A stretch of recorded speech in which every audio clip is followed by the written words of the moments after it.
வணக்கம் நண்பா, நான் உங்கள் யோகேஷ். இது கையில் வச்சுருக்கிறது என்னென்னு பார்க்குறீங்களா? கொய்யாப்பழத்தோட பிஞ்சுங்க.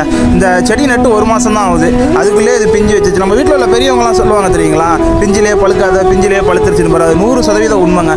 இயற்கையோட நீதியே என்னென்னா, அந்தந்த பருவத்தில் காய்த்தால் மட்டும்தான் பார்த்திங்கன்னா அந்த பொருள் நல்லாயிருக்கும். இதே அதை வச்சு 1 மாதம் தான் ஆகுது, இப்போயே இது காய் விட்டுருக்குன்னா இது எக்காரணத்தை கொண்டுமே மரமாகாது, கடைசி வரைக்கும் செடியாகவே தான் இருக்கும். அதனால தான் நம்ம முளையிலே கிள்ளி எரிஞ்சாச்சு. இப்போ இது செடிக்கு மட்டும்தானான்னு கேட்டால் கிடையாது, இது மனிதர்களுக்கும் பொருந்தும், விலங்குகளுக்கும் பொருந்தும். நான் என் வீட்டுக்கு வாங்கின முத மாடுன்னு வாங்கி என் வீட்டில் போட்ட முதல் கண்ணுக்குட்டி இதுதான். இது பேர் லட்சுமி. எங்கள் வீட்டில் போட்ட முதல் கண்ணுக்குட்டி. இவளுக்கு போட்ட வைக்கோலில் மீதி உள்ள நெல் இருக்குது தெரியுங்களா, அது இந்த மணல் பூமி தான். இது எவ்வளோ செழிப்பாக வளர்ந்துருக்கு பாருங்களேன், அந்தளவுக்கு செழிப்பாக வளர்ந்துருக்கு. உங்களுக்கு சோனாலி 1 நாள் மற்றும் 1 மாத கொஞ்சம் தேவைப்பட்டுச்சுன்னா கான்டாக்ட் பண்ணுங்கள். 100% பொட்டை கொஞ்சம் தமிழ்நாடு முழுவதுமே டிரான்ஸ்போர்ட் வசதி அவைலபிளாக இருக்குது. நம்ம தமிழ்நாட்டில் உள்ள எல்லா ஊர்களுக்குமே அனுப்பி கொடுக்கலாம். அதே மாதிரி